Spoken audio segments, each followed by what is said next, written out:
Welcome home to USA Global TV and Radio, a place where dreams take flight, with authentic storytelling, diverse perspectives and meaningful conversations, where global stories unite and bridges are built beyond all borders.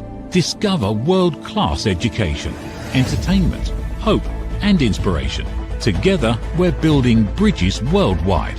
Subscribe to our channel, USA Global TV. Download our app, USA Global TV.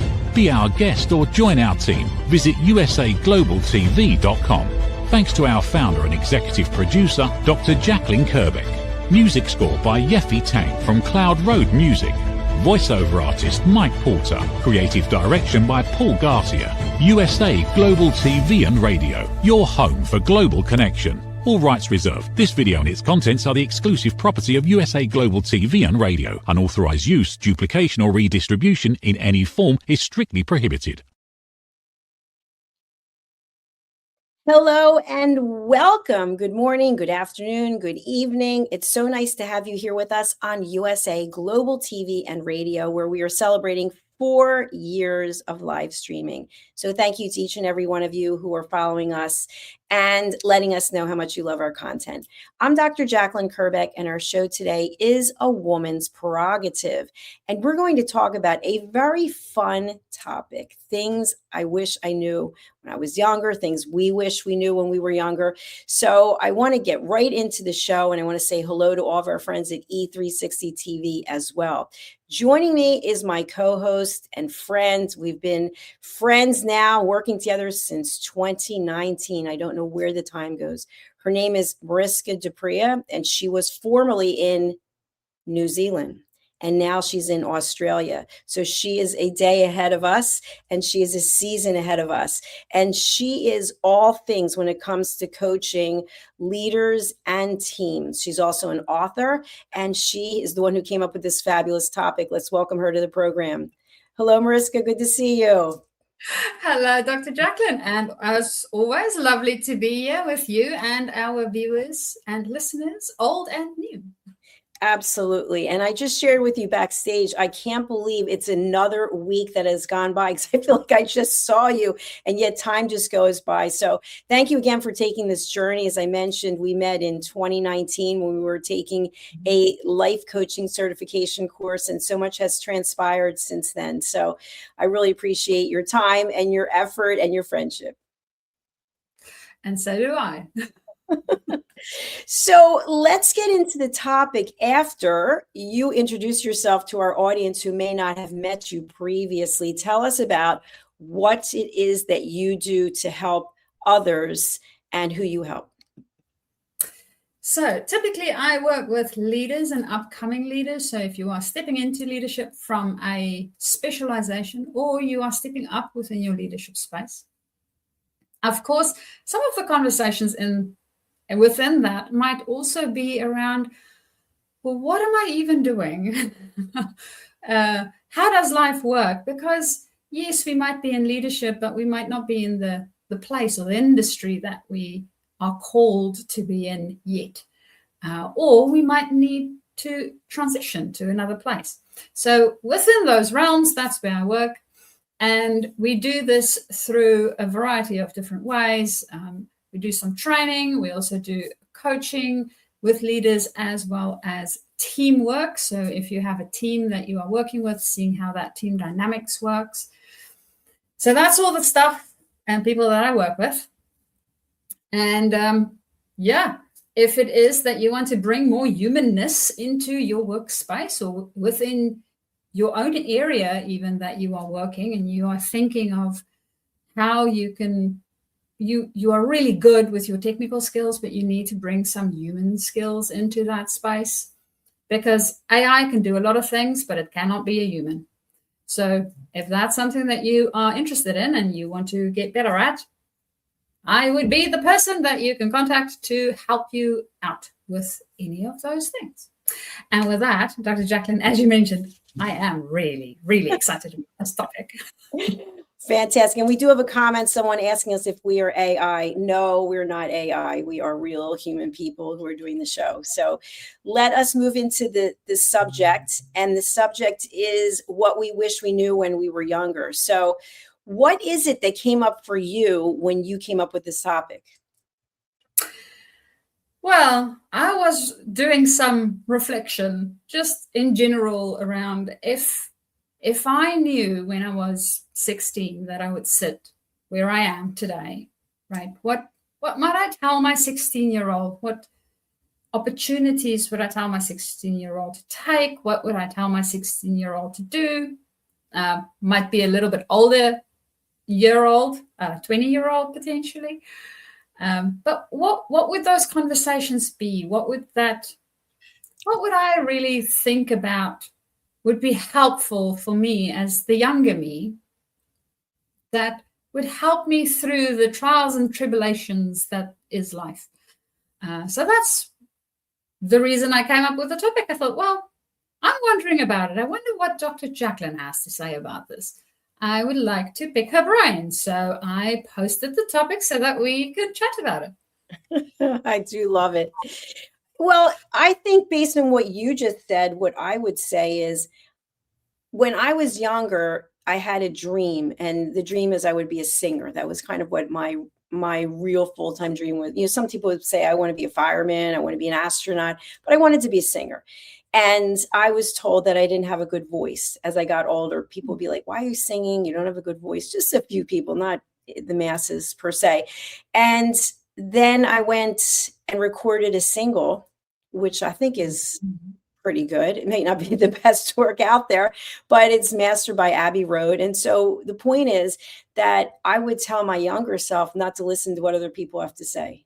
Don't look for external validation, because when you look for someone else to give you applause, when you look for someone else to say, hey, good job, it might not be there. And people, for whatever reason, generally want the best for others, but there are some out there who don't. Some people who want you to fall, some people who want you to fail. And so don't listen to what other people have to say. Follow your dreams, follow your heart. I love that. I am sure that your younger self would really appreciate that advice too. Yeah. So is there something, and I think I know the answer, but for audience, is there something that you were told that you might not be good at or you might not excel at, and it was something special to you and you decided to go ahead with it anyway? Let's see. Well, I know something that it's not necessarily that I was told that I couldn't. I was in the work realm, I think very privileged, with a father that said, do whatever you are passionate about. So I've always had the encouragement to go out and do what I am passionate about. What I did want to do, though, when I was little, is I wanted to be a vet. Wanted to be a veterinarian and work with animals and help them to heal and get better and be healthy and just play around and have fun. And one day we had a bit of an incident on the farm where one of our cows needed to get an operation, and I came to the conclusion that veterinary practice might not be it for me, which is good because I realized that at a young enough age that I could actually pivot and decide to go and study something else. It would have been horrible if I put a couple of years into veterinary practice, go into a lab, and then discover that I couldn't actually work on said animals. So I'm very fortunate for when it happened and that I realized soon enough that this was most probably not my calling. But because my dad was very encouraging around doing what you love to do, I ended up studying engineering. And I know, and this is something that I hear a lot, especially in the engineering field. A lot of ladies or women within that space really struggle because there's not a lot of us. It is a field where it is very male dominated to a degree still. And depending on which country you live in, you may or may not have support. So I was fortunate that at home I had support. While I was studying, it was I was a novelty. I think in my first 2 years, there was 4 of us. In the rest of the years, we dwindled down to 2 and then just me. So it sort of gives you an idea of the amount of ladies that go through the process and actually finish off because of the types of pressure that we have. And it was very interesting once I got into the workforce that stuff like restroom facilities, right? They don't have it in a plant, or they didn't have at that time. Oh, sorry. My eye is doing weird things at the moment, and it's very annoying. So being able to just do all of that, I think for me, and having a dream and going, oh, there's all these people saying all these different things. I was just happy to have people that supported me. But I do know that there's a lot of people that don't have that. So the people we surround ourselves with makes such a big difference. Huge, huge. Absolutely. Well, thanks for sharing that. That's a good one. I think what I would also share is take risks. Go out and take risks and take new opportunities and see where it leads. Now, that doesn't mean you just don't think about it or don't do some type of reward risk kind of situation, but it makes sense to put yourself out there and try new things. So I really think that welcoming new opportunities. I mean, for example, I went and got my doctorate, which was really a difficult thing to do, as you know. And I did it at the same time that I was working full time and I had a part-time job. And if I had listened to everyone else who told me not to get my doctorate, I wouldn't be here today as Dr. Kerbeck. And that means a lot to me. And it doesn't have to mean anything to anyone else. But I've been able to take that and then trademark Dr. Jacqueline, which is my branding here on USA Global TV and radio, and for all of my books and my master classes. So I think taking some risks and putting yourself out there, one thing my father used to say to me, and I know you've heard this before, but people can take a lot away from you, but they can't take away your education. That is true. The skills that we build for ourselves, I think, is so, so precious. And people try to acquire things, right? They want to have the flashy car, the flashy house, the flashy, whatever the flashy is for them. But all of those things can be lost. And technically, none of those things go with you ever, right? They're going to stay behind. Once you pass on and you're not on this planet anymore, those things stay behind. They're going to be gifted to other people, or hopefully family, if that's possible. But the knowledge and the skills we gain, that's our own. That we carry with us. That's the things we learn. That's how we grow. And that might be why I also love learning so much, is because of exactly what you mentioned, Dr. Jacqueline, it is good to take those risks. And that's something that I would also tell my younger self, is take risks. I think there's a lot of times where I was either given an opportunity to try something out and I backed away because I didn't feel ready yet.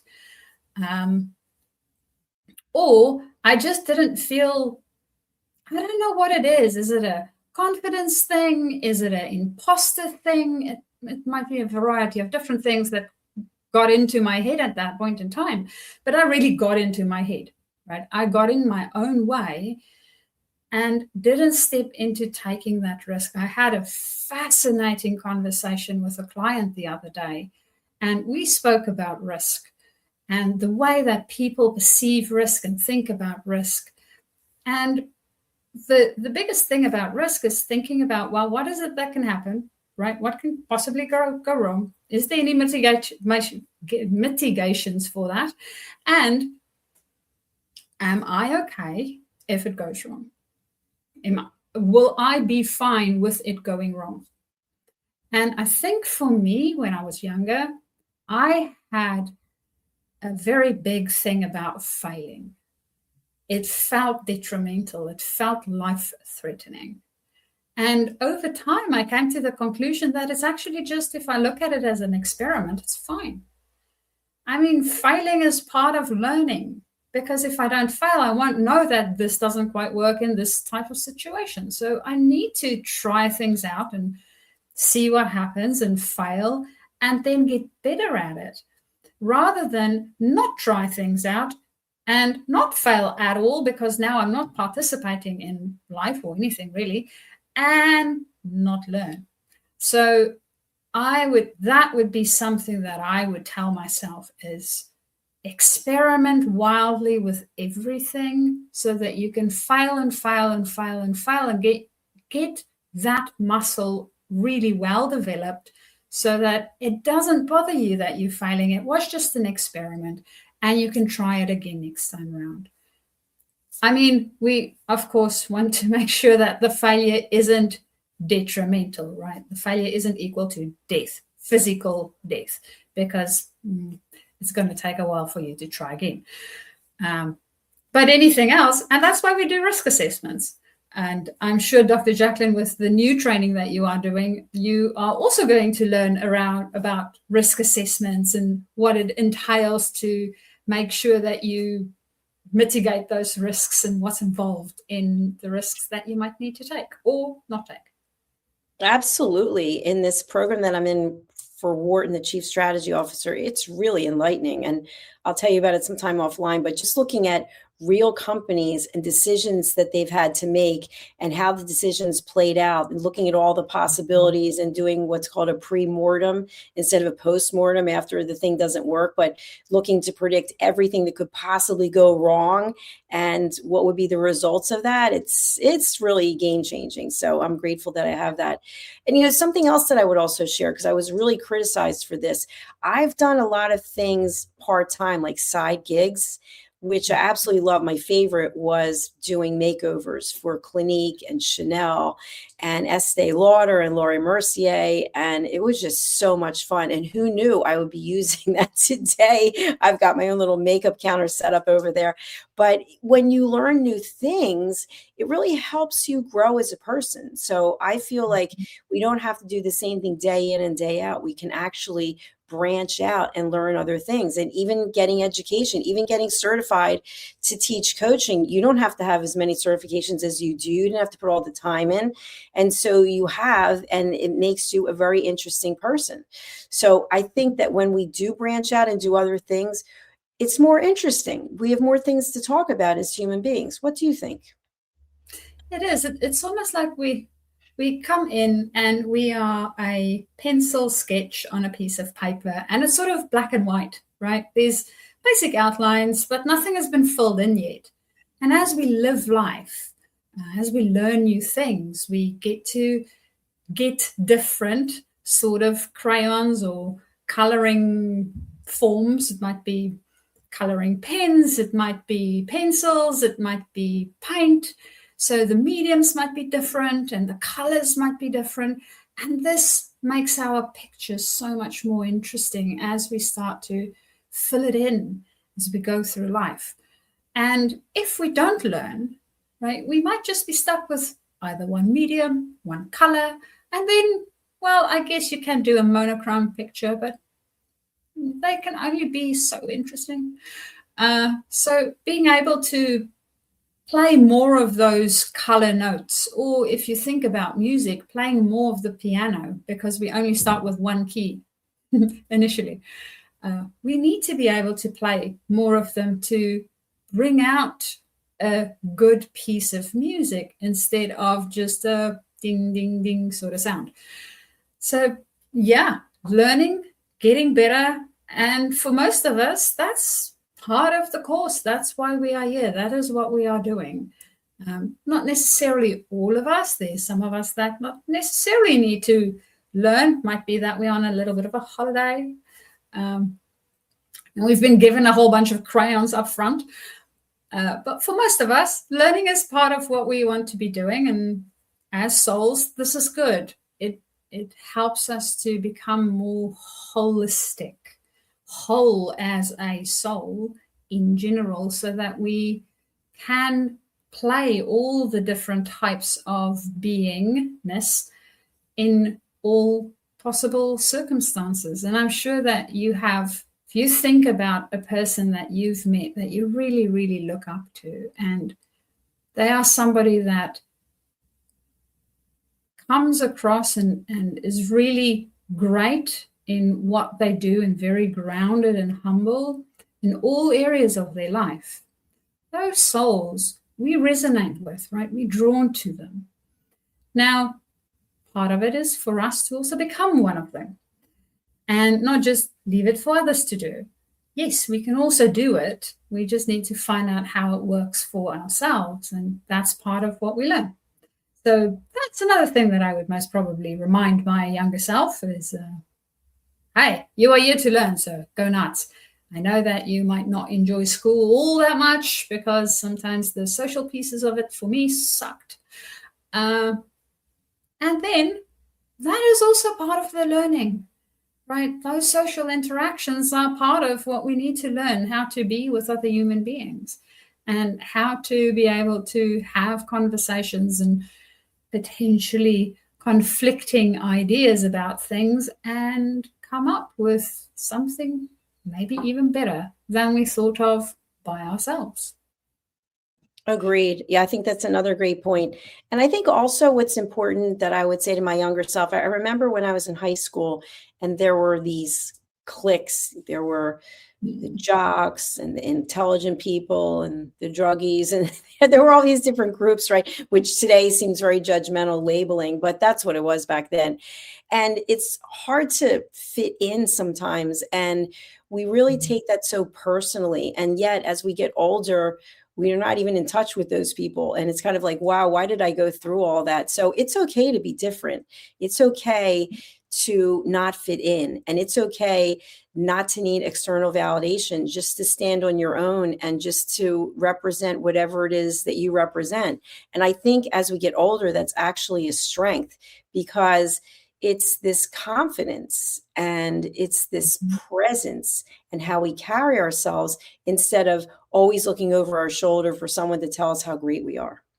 Yeah. Yes. I think and I mean, it is part of the learning journey, right? We want to initially have people say, oh, good job. And you did well. And you're so brilliant. And I mean, belonging really starts within ourselves. If we feel that we belong, regardless of, then other people will be drawn to that. So it is interesting how the things that we want, no matter what age we are, but the thing that it is that we are yearning for really starts within ourselves first. And we need to change that part that goes from yearning it to living it. And then once we are living it, it will start to show up around us because of that change. It's a little bit like if you put your hands together with somebody else and they're just touching, right? And now all of a sudden, one of you starts to push. Automatically, the other person will start to push back. And that's a little bit the same with what's happening inside of us. So if we have this yearning for, it's almost like a magnet that's expelling its magnetism. So it's not drawing it in, it is actually pushing away. If we have turned it around and we have become the thing that we yearned for, then it pulls towards us. And that's something that maybe my younger self might also be well advised in, is to think about what is it that we are actually emitting into the world, and that yearning that we have, what is behind the yearning so that I can become it, so I can start to pull it towards me instead of pushing it away from me. So yes, loads of learning I am discovering at the moment. And another thing I would share is whomever it is that we bring into our life as our life partner, which sometimes that's for a day, a week, a year, whatever it might be, make sure they're worthy. Make sure they treat you like you want to be treated. Make sure they respect you, because wasting time with people who don't respect us and who don't treat us well is one of the worst things that can happen for your self-esteem and even for your health.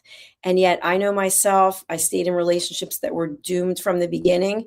And other young women I see, kind of desperate to settle down. Now, it's interesting, the younger generations, it doesn't seem they're as desperate to settle down, but making a good choice that someone who's worthy of you, meaning not that you're better than anyone, but that they actually appreciate you, they respect you, and that they have a special place in their heart for you, and their behavior mirrors that. Mm-hmm. I agree. And it is interesting how it's almost like we go through phases. And at some point, I mean, the younger generation at the moment, they don't want to get married that young, right? But at some point, most probably they want to get married. At some point, they might want to get into a relationship. And understanding that Dr. Jacqueline, what you mentioned, make sure that the person value you. They will only value you as much as you value yourself. And again, it's coming from inside. So if we are down on ourselves, if we are having all of this negative self-talk, the likelihood of us drawing that to us from an external person is increased, right? It's not necessarily a guarantee, but it is increased.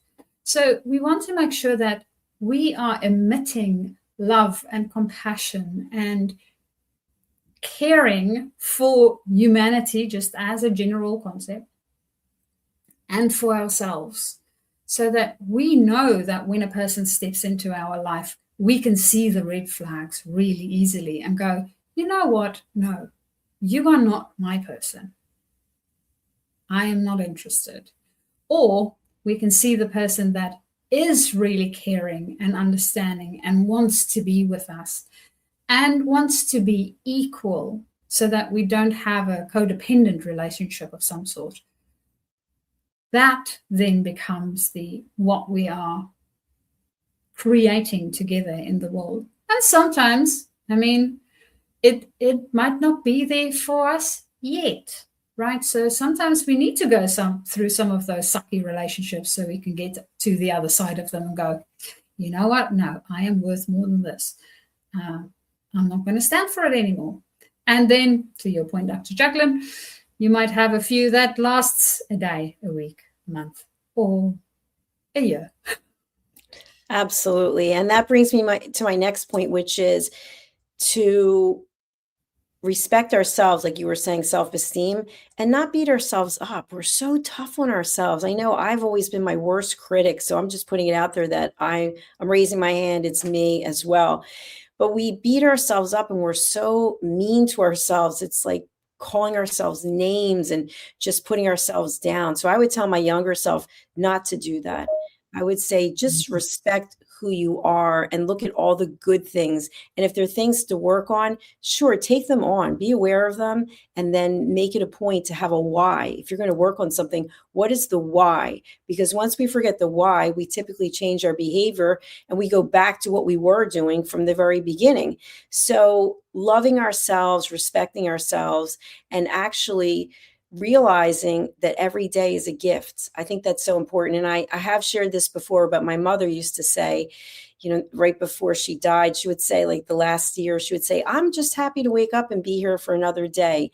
And I used to think that was kind of ridiculous. And I would say that to her. And now I get it. Now I really get it. So that was someone who was older, having an influence. So that's what I would say, that every day we're here is a gift and we get a choice of how we want to spend it. So loving and appreciating ourselves, and then having like-minded people who are also appreciative and respectful is really important. Yeah. And that every day is a gift. Really, it's almost like I want it to sink in. Yeah. It is a gift. You are not owed it, right? It can be gone at any moment for anybody at any age. We don't know when our time is the time. So it's a gift. It's a gift. You have a gift of 24 hours, and you can decide what you want to do with that 24 hours. So if the conversation you have with your loved ones is the very, very last one you ever have, what type of conversation would you want to have? If the conversation with your colleagues is the very last one that you ever have, what is it that you need to resolve to make sure that your page is clean? It's a gift. You have 24 hours. We are so used to go, oh yeah, I'll wake up tomorrow. I'll do that next month. I'll do this in a year, whatever the case might be. You have this 24 hours. It's the only 24 hours that you are guaranteed of.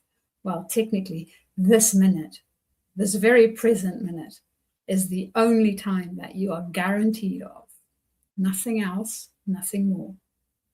So think about that for a bit. Really, really think about that. And then see what it is that you might need to alter or change for yourself and maybe for those around you, so that you can all have a pleasant experience on this planet. Absolutely. And Mariska, I think that we really should talk about the fact that neither one of us had television experience, and here we are years later on TV.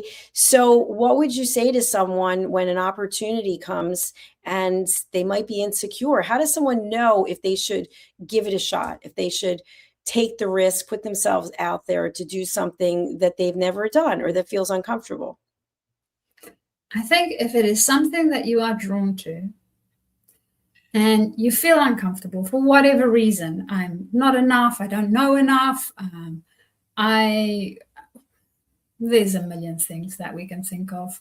Our brains are very busy with convincing us not to do things, right? So if you come to that thing and for whatever reason your brain is busy convincing you not to do it, then think about what can potentially happen and then mitigate if there's anything that you aren't okay with happening. And also think about how likely is that to happen. So sometimes we think about things and, well, the likelihood of it happening is like 1 in a million, right? And if I am unlucky enough that I am the 1 in the million, well, I've saved another million people from that embarrassment. Great for them. And I'll just take it on. So that's my way of reasoning about it. But think about what's the likelihood of it happening.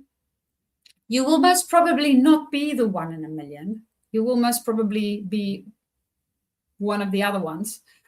And then take it on. And if it still scares you too much, go and have a look at making small little steps. So it might be that a video or a TV presentation like this feels too big for you. Start off with a podcast, right? Do something small first. And podcast might still feel too big for you. Start off with just recording yourself and then playing it for your friends. At least then you have some practice. You can see how to interact. You can see what works. You can see what doesn't work. And I am sure if you go back on our very, very big pile of different YouTube videos that we have between me and Dr. Jacqueline, you might see that when we started out, some of it wasn't that great, right? And that's fine because we were still learning. And we put ourselves out there so that we could start to learn. And the more we do anything, the better we get at it, the more skilled we become in it. And you can learn any of this. This is even rocket science you can learn. And this isn't rocket science, right? This is really, really not rocket science. You can learn the tech that you need to learn, if and where there's tech. You can learn presentation skills, you can learn interaction skills, you can learn all of these different things. You can learn how to do that. And once you've learned it, then you can go anywhere. You can have presentations at work. You can even video call and make sure that you keep your training engaged. You can do all sorts of things once you have learned the skills. And I was lucky enough to have Dr. Jacqueline that started the network, and we started together to play around with this. And it is never, ever, ever too early to start. So if this is something that you want to do, if it intrigues you, even just a little bit, let Dr. Jacqueline know and start your journey so that you can start getting better and better and better at it. And Dr. Jacqueline, of course, has loads of resources to help you out. So you are in good hands. Thank you, Mariska. That's totally unscripted. I really appreciate it. You know, I shared with you, I started a new show today. Let me see if I have the show graphic. And this is it. It's What You Were Never Taught. And I did it because I really love broadcasting. Like, it's kind of crazy because I already did a number of different shows today, but it really gets into your blood. And I feel like for some of us who we keep coming back, we have more to share. We have more education, and it's actually fun. It's actually, to me, I love it. And I can't believe that it took all these years to get to do it when I was doing something completely different in corporate. Isn't that funny? It is. It's almost like we needed to go through a bit of a scrubbing and getting rid of all the scale that's around us so that we can be our brilliant self. And you might not be singing on stage, but you are definitely making an impact on TV. Well, thank you. You know, I just want to say one thing about the song. I'm glad that I did it, and I don't have a desire to do any more of it. So it's kind of like one and done, and I put it out there. And if I get royalties of $1, that will be huge. But because I think you get paid 1 cent or something every time. I don't even know, but it's nothing you could ever retire on, believe me. But I did it, and I'm glad that I did it. And so it's kind of out of my system, and I'm on to other things. So that's another thing that I would share with our viewers, that when we're younger, first of all, I remember thinking I was invincible, that nothing was going to take me down. And as you get older, you realize different things do try to take you down. So you have to be prepared for that. But go and follow your dreams. Do something that makes you really happy, that you'll look back when I'm going to be 63 in March. And looking back, I'm kind of like, wow, I can't believe I get to do this. And there are things in my life that were not as much fun, were not as rewarding. The pay isn't that great, but the pay used to be really good, and I wasn't that happy. So I'm really thrilled with where I am today. So that's what I would say to my younger self, is go out there and do things that really make your heart sing. Yes, I am with you on that. I mean, otherwise, why are you doing it, right? Why are you living? Just to keep yourself alive and miserable? That sort of sounds sad. It really, to me, it does. I had a person that worked for me while I was still in corporate myself, and they asked me whether they could start an apprenticeship.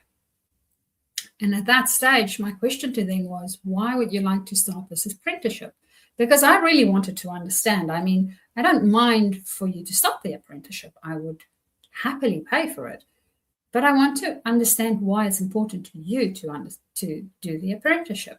Because I couldn't really see any passion for that person in that specific type of apprenticeship. And they ummed and ahed a little bit. So I asked them what it is that they would do without any pay whatsoever. And they told me what they would do without any pay whatsoever. And I said, okay, that sounds like a lot of fun. And it also sounds like something that you can actually make a business of.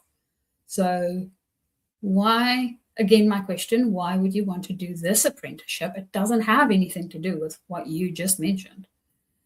And about 2 months after that, the person came to me and handed in their resignation and said, well, I went and I had a look, and there's a couple of courses running for the thing that I'm actually really, really interested in, and I'm going to go and do that. And they were, thank goodness, still very, very young. So they went off, and last time I checked, they were still within that industry and enjoying their work. So do that. Do the thing that you are passionate about. And if you have loads of things that you are passionate about, you can do some of them as hobbies and some of them as work, and they don't all need to become work. They can be hobbies and work and combinations of it. So think about how you are creating in your life, and really, really go for the things that gives you life, not just anything to give you money so that you can go and do a hobby. I mean, if the hobby is really the thing that you want to be doing, look at potentially doing that then for a living rather than a hobby. I mean, there's a whole bunch of different things out there, and there's new things every day. So there you are. There I am. There you are. So, wow, we are over our time, which is always good because we enjoyed ourselves, but we've got to get the show on to E360 starting at the top of the hour. So, Mariska, we are pulling up your LinkedIn, which I'm going to show right now. Is that the best way for people to reach you? Yes. So you can reach me via LinkedIn, and on LinkedIn, you can send me a direct message. When you have the option for connecting, you can also connect with a specialized message. So you can do that too if you haven't connected with me yet. And we can start our conversation from there. So it's nice and easy. You can alternatively also find me on my website, which I'm not sure whether Dr. Jacqueline will be able to pull that up. But my website is journey2discover.com. Or you can email me. So my email address is Mariska, Mariska, at journey2discover.com. So you can reach me either one of those three ways. Makes it nice and easy. And that is how you can get hold of me if you are a leader stepping into leadership, going up in your leadership space, or you are just a little bit confused about what you are doing at the moment and you want to transition into something else that gives you life. Please get in touch so that we can start our conversation and see what happens. All right. Thank you very much. And for those viewers who are listening on a podcast platform after the fact, it's Journey, JOURNEY, 2, Discover, DISCOVER.com. All right, Mariska, thank you so much for being here. I really do appreciate it. And I'll look forward to seeing you again next week. Mm-hmm. Very excited. Bye for now. Bye for now. Thank you, everyone, for watching. Just a quick reminder, if you can go over to our YouTube channels, wherever it is that you're watching or listening right now, please do join our YouTube community. We get real data and information from YouTube, which helps us with our broadcasting. Go to USA Global TV and Radio and Dr. Jacqueline Kerbeck on YouTube so we can make sure to continue to bring you content that you find relevant and interesting. All right, we are going to sign off right now. Thank you so much for being here. I really do appreciate it. And Mariska and I look forward to seeing you again next week. Bye for now. Thank you, viewers and listeners. Hello, bye for now. It shows it's running, but it's not. Thank you, viewers and listeners of USA Global TV and Radio, for joining us today. We're honored to have your time and attention as part of our global community. At USA Global TV and Radio, we believe in the power of authentic conversations, meaningful connections, and creating a world of possibilities together. Want to be part of something bigger? Join our team of elevated listeners at usaglobaltv.com, a space where your voice matters and your ability to listen transforms relationships. Stay connected with us across all our platforms for thought-provoking discussions, expert insights, and empowering stories. Subscribe to our channels at youtube.com/c/USA Global TV. Follow us on social media and explore the endless opportunities we're creating for growth, learning, and inspiration. Together, we're not just broadcasting, we're building bridges and changing lives one conversation at a time. For inquiries, contact us at info@usaglobaltv.com. Produced by Executive Producer and Director Dr. Jacqueline Kerbeck.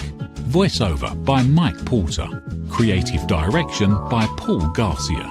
All rights reserved. Visit usaglobaltv.com to view our full terms and conditions.